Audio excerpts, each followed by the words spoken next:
আছে 3 দিন পরে কারো ব্লাড টেস্ট করতে হয়।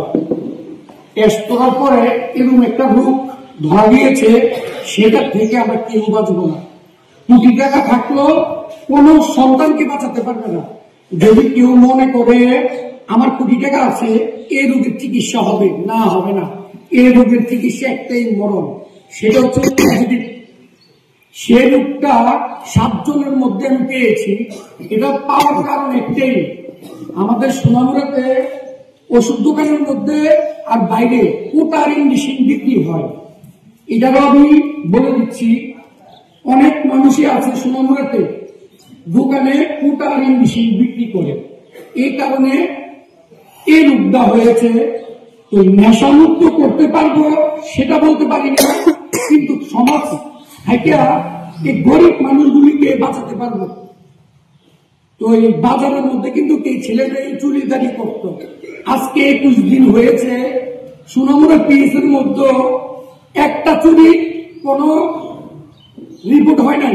তো আপনারা বাজারে আছেন, দোকান পাড়ের মধ্যে প্রতিদিন কিন্তু চুরি হইতো, অনেক কিছু হইতো বাড়ি ঘরের মধ্যে। তো আমাদের সোনামুড়া আশেপাশে যারা আছে এখন কিন্তু সবাই শান্তিতে আছে। আমি কন্টিনিউ ভিডিও দিয়ে যাইতেছি সোনামুড়া নিয়ে। তো এই সোনামুড়াতে কিন্তু অনেক নেতা আছে, তারা মাইকের সামনে এইভাবে বলে নেশামুক্ত করতে চাই, বাস্তবে তারা কোনো কিছু না। আমি কিন্তু মরে যাব, আমি করছি আমাদের জেনারেশন বাচ্চাদের জন্য। এই নেশা যদি না হতে সোনামুড়া থেকে আপনাদের ছেলে আমার ছেলে এ রোগে আক্রান্ত হবে। আমি চাই, আমার অনেক শত্রু হয়ে গেছে বাজারে, আমি জানি আমার কিছু হবে না, আমি মরে যাব, তারপর আমার প্রতিবাদ করে যাব। তো আমি চাই সোনামুড়া থেকে এই কোটা আর ইংলিশি টোটালি তুলবো। আপনারা আমার যদি একটু সহযোগিতা করুন। আর সোনামুড়া যারা যারা বিক্রি করছে তাদেরকে আমি 3-4 বার করে না করছি, যা করছো করছো, আর কোনদিন করবো না। তারপরে তারা এদিকে ওইদিকে যাই বিক্রি করে। আমি নিজ দায়িত্বে থানাতে কেস করছি কারণ নামে, পারলে আমার মাইয়া, আমার সমস্যা নাই। তারপরে কোটা ইংলিশি উঠতে হবে। আবার কিছু মানুষ বলতেও পারে ভিডিওতে এসে বলে আমরা কি করছি, আরে আমরা খারাপ করছি। আমাদের মতন খারাপ লোকটি যদি সমাজের জন্য ভালো করতে পারি, তোমাদের মতন লোকদেরই কেন পারবা না? আমার প্রশ্ন হচ্ছে ওই জায়গা, সেটা আমার জন্য না। আমি এখানে নেতা হইতেও আসি নাই, কোনো কিছু হইতে আসি নাই। আমি আসছি সমাজকে রক্ষা করার জন্য। এত বছর ধরে দেখছি সোনামুড়া অনেক লেবাসদারি লোক আছে, ক্যামেরার সামনে থাকলে অনেক কিছু বলে, কিন্তু বাস্তবে তারা কোনো কাজই করে না। তো আমি এত দিকে যাইতে চাই না। আমরা সোনামুড়ার বাসিন্দা, আপনারা কি চাননি সোনামুড়ার থেকে এই অসহায় ছেলেটি বেঁচে যাক? যদি চান সবাই আমাদেরকে একটু সহযোগিতা করুন। আর এগুলার যত খরচ হচ্ছে আমাদের ভাই বন্ধু যারা আছে তারাই চালাইতেছি, আমরা কিন্তু মধ্যবিত্ত ছেলেরা। অনেক বিগত সোনামুড়া আছে, তারা যদি এক নজর চান এই 34টা ছেলে বেঁচে যায়। কালকে আমি একটা পরিবারে গেছি, ওই বাপটা ইংলিশি নেশা করে মাথা চলে গেছে, 3টা সন্তান রেখে। কারণ কি জানেন, ওর বউয়ের পরনের যে কাপড়টা ওইটা বিক্রি করে সব নেশা করে। তো এইভাবে হলে কি বউ থাকবো? জীবনও থাকতো না। তো সবাই কিন্তু আমার করে করে শেষ হয়ে যেতেছেন, কদিন পরে মরে যান। যদি ভালো একটা কোনো কিছু করতে চান আমাদের সাথে হাতে হাত মিলান। সোনামুড়াকে আমি নেশামুক্ত করব, সেটা গরিবের জন্য। আর বড় লোকের ছেলেরা যারা নেশা করে তাদের বাবার কোটি কোটি টাকা আছে, তাদের যদি কোনো সমস্যা হয় 10 লক্ষ টাকা দিয়ে অপারেশন করে নিয়ে আসতে পারবো, কিন্তু এই গরিব ছেলেটির কেউ নেই। তারা বলছে আমাদেরকে নেশা করবো না। আমি কিন্তু এই ভিডিওটি আপনাদের সবার মাঝে তুলে ধরতেছি। তো আপনাদের কাছে হাত জোর করে রিকোয়েস্ট করতেছি, আমার জন্য না, আপনাদের ছেলে সন্তানের জন্য, এই সমাজ বাঁচানোর জন্য সবাই সহযোগিতা করতে হবে, এটাই আমি চাই। আর আমরা যে কাজটা করতেছি আমাদের জন্য করি না, কিন্তু এই সোনামুড়া বাসীর জন্য করতেছি। কিন্তু তারপরে সোনামুড়ার একটা লোক আমি এখন পর্যন্ত পাই নাই। সবচেয়ে বড় দুঃখের বিষয়, তারা বড় বড় কথা বলে, কাজের বেলা নাই। আর তাদের সাথে লোক হাজার হাজার মিছিল মিটিং এ এটা ওইটার মধ্যে ঘুরে বেড়া। কাজের জন্য ঘুরে, তোমাদের ছেলে সন্তানের জন্য কি লাভ? যদি সমাজকে এর পজিটিভ থেকে না বাঁচাতে পারো কোনো লাভ হবে না, সমাজ নষ্ট হয়ে যাবে। তো সমাজকে যদি বাঁচাতে হয় সবাই আমাদেরকে সহযোগিতা করুন।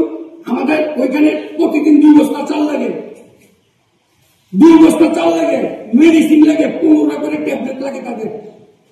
আমি একটা সেন্টার খুলতেছি ধলিয়ায়, এর রিলিফ সেন্টার, শুধু সুনামুরা যারা গরিব আছে তাদেরকে বাঁচানোর জন্য। এখানে বড় লোকের ছেলে মেয়ে দেওয়া হবে না, এখানে গরিব ছেলেদেরকে বাঁচানোর জন্য। অনেক ছেলেরা বাড়ি ঘরে পড়ে রয়েছে, তাদের মা বাবা আমাদেরকে ফোন করে বাবা ওকে নিয়ে যাও, তো তারা তো শুনেছে 22 চেয়ারম্যানে টাকা দিবে, তো তাদেরকে যখন বলি 22 চেয়ারম্যান তো টাকা দিচ্ছে না 1 টাকা, সেটা আমাদেরকে থেকে দিতেছি, তো তারা বলে প্রতিবাদ করবো, কিন্তু প্রতিবাদ করতে কাউকে দেখতেছি না, কাউকে দেখতেছি না। তো এই সুনামুড়াবাসীকে আমি আবারও হাত জোর করে রিকোয়েস্ট করতেছি, ভাই তোমাদের ছেলে সন্তান নিয়ে যদি কোটি টাকাও দিয়ে যাও, যদি এই নেশা যেটা কোটা আনার মেশিন এগুলো বন্ধ না করতে পারো, ওই পজিটিভ ভোটটা কিন্তু তোমাদের ঘরেও যাবে। আজকে না গেলে 10 বছর পর হইলেও যাবো। এই রোগের কোনো চিকিৎসা নাই, চিকিৎসা একটাই মরণ, মরণ ছাড়ার কোনো উপায় নাই। তো সবাই আমাদেরকে সহযোগিতা করবেন, যে যতটুকু পারেন। আমি তাদেরকে সাবধান রেখেছি, আর যে কাজটা করছি এটা কিন্তু আমি কারোর কাছে যাব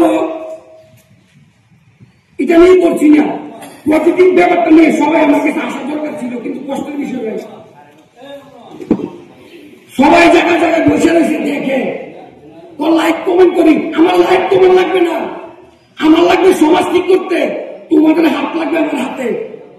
আপনারা যদি আমাকে সহযোগিতা করুন, সুনামুড়া বাজারের মধ্যে কোন একটা দোকানের মধ্যে আমি মরে গেলে মরে যাব, আমি এক নেশার পোকা বিক্রি করতে দেব না। আমার পিছনে অনেক শত্রু লেগেছে, আমি ভয় করি না, মরে তো একদিন যাবো, ভালো একটা কাজ করে মরে যাব। এটা হচ্ছে আমার কথা। আপনারা আমাদেরকে একটু সহযোগিতা করবেন। আমরা কিছু যুবক এই কাজে নেমেছি, এটাই বলতে চাই। আর যদি আমি এই কাছে যে মরেও যাই, আমার কোনো দুঃখ থাকতো না। আপনারা এটা নিয়ে একটু প্রতিবাদ করবেন, আমি এগিয়ে যাই। সবাই আমাদেরকে দোয়া করবেন, আর আমাদের হাতে একটু হাত রাখবেন। আমি সুনামুড়া এটা করে দেখাবো। এটা সুনামুড়া বাজারের বয়সে কেউ করতে পারে নাই। অনেক শক্তিশালী লোক আছিল, অনেক বুদ্ধিজীবী লোক ছিল, তাদের মাঝে এটা আসে নাই, আসলে কোনোদিনও আসে নাই। আমি দেখেছি আমার এই বয়সে 38 বয়সে একটা লোক দেখিনি সুনামুড়া বাজার নিয়ে চিন্তা করতে, শুধু চিন্তা এটাই করছে কাকে মেরে কে বড় লোক হইব। আমারও কিন্তু সংসার আছে, আমি ছেলে সন্তানকে কিছু দিয়ে যাব না, আমি বাড়ি ঘরে দিয়েছি। তোমাদের জন্য আর কিছু করবো না, যা করি সমাজের জন্য করবো। তোমরা বড় হও, তোমরা বড় হইয়া নিজে মানুষ হইয়া নিজে ইনকাম করবা। সমাজটাকে ঠিক করার জন্য প্লিজ সবাই আমাদেরকে একটু সহযোগিতা করবেন। আর যদি কারোর নজরে কেউ করে কোটা বিক্রি করতেছে, আপনারা কিছু না করতে পারলে আমার মেসেঞ্জারে পাঠিয়ে দিবেন, আমি মরে যাবো, প্রতিবাদ করবো, তাকে ছাড়বো না। আমি চৌধুরীর জন্য আমার মাথা নষ্ট হয়ে গেছে, আমার পরিশ্রম আমি বিটা যাইতে দেবো না। যে লোকে এই টাকার জন্য এগুলো করছে আমি কাউকে ছাড়বো না। আমি ব্যবসা আরম্ভ করেছি, তাই আমরা সমাজ নষ্ট করে নেই, ব্যবসা আরম্ভ করেছি। আর কিছু কিছু কেউ লোক আছে সুনামুড়াতে, তোমাদের কেউ নিয়ে সমাজ ঠিক হবে না। সুদা ব্যবসা চলে আসো, সমাজকে ঠিক করো, এতটুকু বলতে চাই। সবাইকে অসংখ্য ধন্যবাদ। আমি ছোট মানুষ, যদি কোনো ভুল ত্রুটি বলে থাকি প্লিজ আমাকে মাফ করে দিবেন। আর আমি কোনোদিন বাইরের সামনে কথা বলি নাই, এটাই বলে এখানে রাখছি। সবাই ভালো থাকবেন।